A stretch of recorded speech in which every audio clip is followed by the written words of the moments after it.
Nev Campbell in studio hour number 3. I just categorized the horror movie that ruined the genre for me, and I said it was Rudy. So, honestly, I was horrified by it, and that thus makes it a horror movie. Question, Rich. Why did you have to bring that into it? Albert didn't go to Notre Dame. Oh, I had nothing to do with Albert Breer. You know what I mean? There's nothing to do with Albert Breer. I don't know where Albert stands on all this. Our friend of Sports Illustrated right here on the Rich Eisen Show, the man who pens the MMQB every day. How are you, Albert? We have a lot to dig into there. I was a big fan of Nev Campbell when I was a teenager. Mm-hmm. You can tell her I especially enjoyed her work in Wild Things. I think people of my age would remember that one. Okay. So how do you classify Rudy? Is Rudy a sports movie or a horror movie for you? I never liked Notre Dame. As you know, Rich, I actually grew up a Michigan fan because of my dad, my grandfather, and everything else. So I didn't like them then. And then, going to Ohio State, things don't really change in that regard. They're sort of, I don't know, like nose in the air. We're too good for the Big Ten. Like I never liked that about them. So, I mean, I watched Rudy, because I think I went to it. If I remember right, I went to it with like my Pop Warner team, middle school. Okay. So I think it's a good movie. I don't think it's a horror movie. Like I think it's.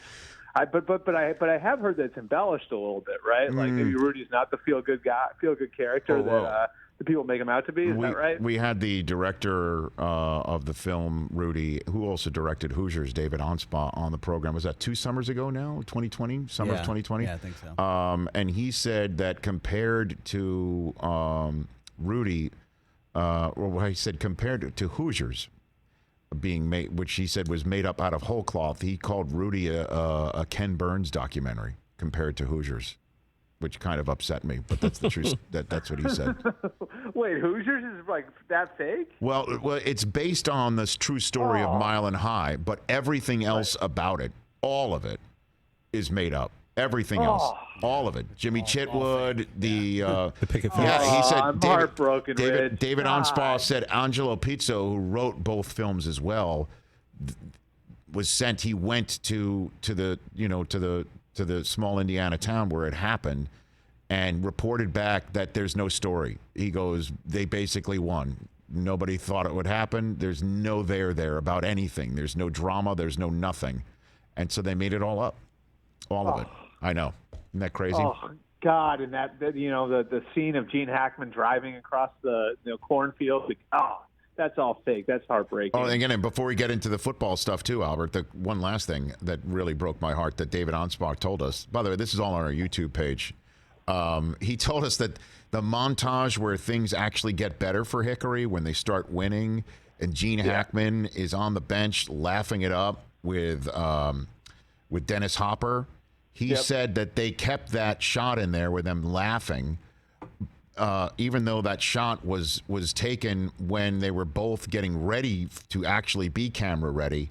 And Hackman turned to Hopper and thought the movie was so bad, saying, "Watch this. This will be the end of our careers." Yeah.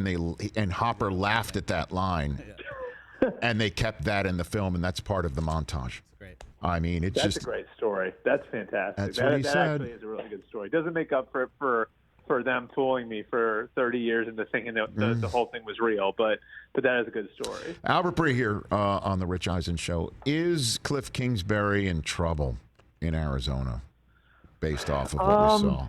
It's the hard thing about it, Rich, is like I do think they've made a lot of progress, and I think you look at where the roster was and the position they were in. With Josh Rosen as the quarterback and having fired Steve Wilkes as the head coach going into 19. I mean, I think you could argue that place was as big a mess as any place in football at that point. And I mean, Kliff has sort of re-energized it, and I think developed a lot of good young players there and gotten the most out of veterans they brought in there, some of whom are clearly on the back end of their careers, and built a good staff. And so there's so much positive there, but just some of the things you hear over the last, I'd say even like 12 hours. I think there's some concern that there's going to need to be some level of change. Now, whether that happens on the staff or with the head coach, I don't know. I think a key figure in all this, too, that everybody should sort of pay attention to. Mm-hmm. So we know, Michael Bidwell and Steve Keim, the owner and GM, would be kind of part of this. Adrian Wilson has a larger voice in the organization. And for people who don't know, obviously he was a great safety for all those years for the team, but he's risen up through the ranks of the organization. Now he's a VP in the scouting department, interviewed for the Giants GM job last week. And, you just sort of hear like that he has a growing voice in the organization. And so it'll be interesting to see how they come out in the next couple of days. 'Cause I don't think Kliff in any way deserves to be fired. He's brought the team a long way, and they've consistently progressed. Even though they've fallen apart at the end of every year, they've consistently made progress.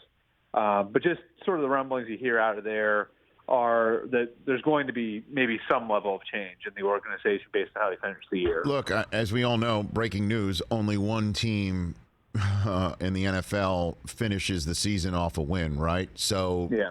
But I don't know how you bring about change of a late season collapse, right? And then, I'm sure you've seen it all over Twitter as well, the way that his teams finished in college, including with Mahomes, at quarterback. So how do you change whatever that is, right? If you're Kingsbury or whomever.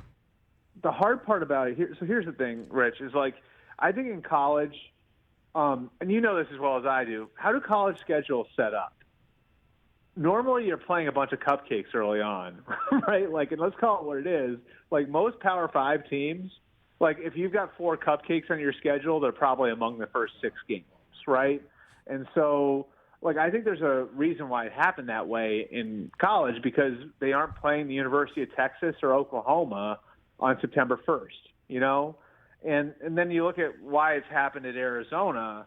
Is it because the roster's aging in certain spots? Right. Is it because, they've relied on some older players in some key spots? I mean, this has happened in New England the last couple of years too. So I think there's an explanation for it, but the pattern certainly looks bad, and I think it's something that you certainly have to look at, and that's the part of this that I think is fair. Do I think Kliff could lose his job? No. Do I think that they seriously need to see if there's a deeper issue here just beyond maybe we rely on some older players in some key spots and we can't be doing that forever? Yeah, I mean, I think it's fair to ask those questions. And so is that because the coaching staff isn't adjusting to what's being thrown at it over the course of the year? Is it because they're giving answers to other teams and other teams are using those answers in the back half of the season? I mean, you and I both know it's a challenging thing coaching in the NFL, and you have to constantly evolve. And I think that's only accelerated, where over the course of a year, it used to be year to year you had to evolve. Now it's almost like over the course of a season you have to evolve. And so I think asking those questions is very, very fair. Again, do I think they need to blow things up? No. And I think it'd be tough to do that because you've got a quarterback that's so specific to the head coach that you hired, in Kyler and Kliff. But I do think it's fair to ask some of those big picture questions based on how things have gone the last 3 years. And it's an excellent point that, in college you start with cupcakes and it gets tougher as the regular season in your conference moves on. It's just interesting that this year Michigan faced the cupcakes at the end of their conference season. So, you couldn't leave well enough alone there. Well, hey, your school goes 11-2. Nice. They throw parades. My school goes 11-2, and half the coaching staff is fired. I guess the standards are different in different places, Albert Breer, everybody, here on the Rich Eisen Show. Let's reset and move on. Reset and move on, as they say in the radio business. So, the fallout in Dallas is going to be what? What's your estimation on that? I think if you ask Jerry and Stephen Jones, their preference would be to keep the staff in place completely. Well, Dan Quinn's Dan Quinn is the hottest candidate, period. I think if there's 1 and 1A, I would go Quinn and Brian Flores, right? Wouldn't you say that now? Yeah, Quinn and Brian Flores. I think you could throw Nathaniel Hackett's got some heat. Brian Daboll, I think, is starting to build some momentum. But right. I think it's fair to say that Doug Peterson's got some too. But I think it's fair to say Brian Flores and Dan Quinn would be at the top of the list. And look, I think that's part of what it is in Dallas right now is, would they like to keep Mike McCarthy and his full staff in place? Yes. Is that feasible? Maybe not. And, I think whereas, at the beginning of the year, I think most of us, that cover this stuff and talk to people, have talked to people in that organization would tell you, oh, yeah, maybe eventually they move on from Mike McCarthy to go to Kellen Moore. The more I've talked to people about it over the last couple of months, it sounds like that maybe has changed to would they move on from Mike McCarthy to go to Dan Quinn. That's how much they like him and the job that he did in fixing their defense and developing young players like Trayvon Diggs and Parsons and Micah Parsons. And you look at it too, Rich, and this becomes that because he's got all this interest. I think he's probably the favorite in Denver. He's going to interview with 4 of these teams. He turned a 5th team down. And so, I think Jerry and Stephen have to ask themselves these questions. And it's not just, are we okay with Mike McCarthy coming out of this year? It's, are we okay with Mike McCarthy going forward if we lose both Kellen Moore and Dan Quinn? And if we are in a position where we might lose both of them, is there one of them that we would rather have as our head coach than Mike McCarthy? Right. And I think that's really the question they got to ask. And I think Quinn's done an excellent job there. And there's no question. I think you look at the job he did in Atlanta. It's not like he was a failure there either. So I think his second shot is coming. I think there's a good chance. We're looking up, and Dan Quinn's the head coach of the Broncos. In a week. But the question I think becomes whether or not the Cowboys really feel like Mike McCarthy is the guy going forward to make the next defensive coordinator hire, to potentially make the next offensive coordinator hire, or is it worth doing something to keep Dan Quinn? And they've been here before, right? So they were here with Jason Garrett and Wade Phillips. They gave Jason Garrett a huge raise. Here's the other nuance that people I don't think are paying much attention to. Okay. They really can't give Dan Quinn a raise because he's still getting paid by the Falcons. And so there are offsets there. So Jerry and Stephen, where they've thrown money at this sort of problem in the past, it isn't really going to work that way here because of Dan Quinn's contractual situation. So to me, it's just sort of a fascinating spot for the Jones family to be in. But I can tell you unequivocally, they love Dan Quinn and they'd hate to lose him. And I think the question becomes now, how much would they hate to lose him? Well, can't they pay him more than what the Falcons were, what the offset is? Can't they just go? But again, why do that for what? Is Quinn really going to say, all right, I'll take that much more money to stay here and be the DC and not get back as an HC and all these other places that are falling all over themselves for me? And then again, Stephen Jones, it seems like the Jones have already made this decision. Stephen Jones went on local Metroplex radio yesterday and said that, look, we've heard owners give votes of confidence verbally before, and that and a token will get you on the old subway. But so this has got to be done now, right? This is a developing situation, as Bill Pito used to say on ESPN. Yeah. And like I said, I think that the overwhelming likelihood, the likelihood is that Stephen and Jerry are going to follow through on what they've said, and then Mike McCarthy's back as the head coach next year. Wow. But I just think that their feelings for Dan Quinn, I think at least add a layer of intrigue to this. And, again, I've been told by multiple people how the Joneses have really kind of fallen in love with Quinn and the job that he did. And, I just think it's fascinating because I do think when we get to the end of this, Quinn could have multiple offers to be head coaches, to be a head coach in different places. And he's got a standing relationship with George Payton, the GM in Denver. In fact, if they had ever decided to fire Thomas Dimitroff and keep Dan Quinn in Atlanta, George Payton would have been the GM in Atlanta. So there's a standing relationship there. I think Quinn could wind up getting, again, an offer to somewhere else. And, it sort of puts the Cowboys in one of these situations where it's like, how much do you really like the guy who's walking out the door? My guess would be they would stick with McCarthy and just sort of find a way to deal with it. But I don't think that it would be the easiest thing in the world for Jerry or Steven to watch Dan Quinn walk out that door. A couple more topics left for you, Albert Breer, in the few minutes that we have left from Sports Illustrated. The Denver situation, isn't it dicey to take a job when they're going to change owners and you have no idea who the owner is coming in? Because you take a look at Belichick and what he tells his acolytes and and whether or not it's a right job to take. You know, he's the one who put his name on a cocktail napkin, resigning as the HC of the NYJ because the owner changed. And, you know, he signed a contract saying, I'll take the job after Parcells is done with it. You know, when Leon Hess was the owner of the Jets, Woody Johnson comes in and he's like, I'm out of here, you know? And so what about that with the Denver Broncos? Isn't that kind of dicey to take a gig and then the owner changes? You have no idea who's going to own? I believe Bill Belichick's line is the owner's the one thing you can't change. Right? Yeah, sure. That's his line. Yeah. Yeah. I mean, I think it's a fair question to ask, you know, and you know, the hope is that a lot of the people there would stay in place. And you just hired George Payton. He's incredibly competent, and he's done a good job in his first year there. Joe Ellis, the team president, has been there forever. So, you know, I think the hope for most of the people in the organization is that, you know, like you would wind up keeping the current structure in place. But I'm with you. There's definitely unknown there. And, you know, I don't know how much this has been out there. I'm sure it's been out there somewhere. But, you know, I know the trustees, the Bowlen trustees, who aren't family members, have a fiduciary responsibility. This is written, that the team goes to the highest bidder. So you want to talk about not being able to control where this is going. I mean, they don't have any control. You know, like you don't know who the highest bidder is going to be. It could be somebody, I mean, like from out of the market that, you know, no one had any clue about, you know, before the process started. And so, yeah, I mean, I'm with you, Rich. Like that is a very serious question. I'm sure it's one that's being addressed in every one of these interviews. And you know, George Payton's handling the interviews, but, you know, that's why Joe Ellis has been available to the guys who are interviewing. So absolutely, you know, and I think, you know, then the question becomes with Quinn, is his relationship with George Payton such where the two want to work together and have wanted to work together for a while.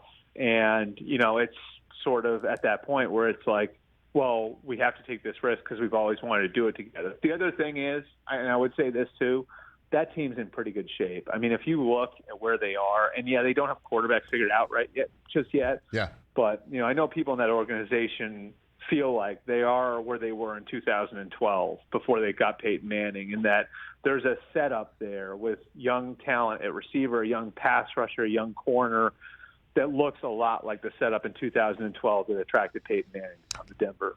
And the last one for you then, Albert, is yesterday, you know, an interesting Monday. Mike Mayock, my friend and longtime NFL Network colleague, is fired as the general manager for the Raiders. At the same time, my alma mater, Jim Harbaugh, announces the hiring of a defensive line coach from Notre Dame, Mike Elston, who's a former Michigan football player, but he welcomes him back, and the press release is talking about it's one big happy family. And so, you know, Mayock's firing is a deck clearing.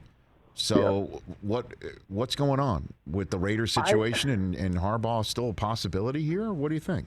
I don't know that it's specifically being done for Harbaugh. I mean, one thing that I heard going back a couple of months is that, you know, the business side people, and they've cleaned out their business side over the last 6 months, the business side people in Vegas, you know, kind of viewed after, you know, Gruden was fired, is this a chance to like reimagine the organization, you know? And I think if Mike had stayed on, it would be a sign that Rich Bisaccia was in really good shape.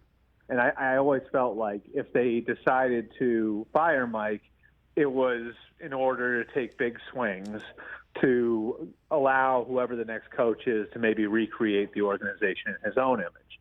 And so, you know, I've talked for a couple of months about the idea that they could be a team that could pull off a coach trade.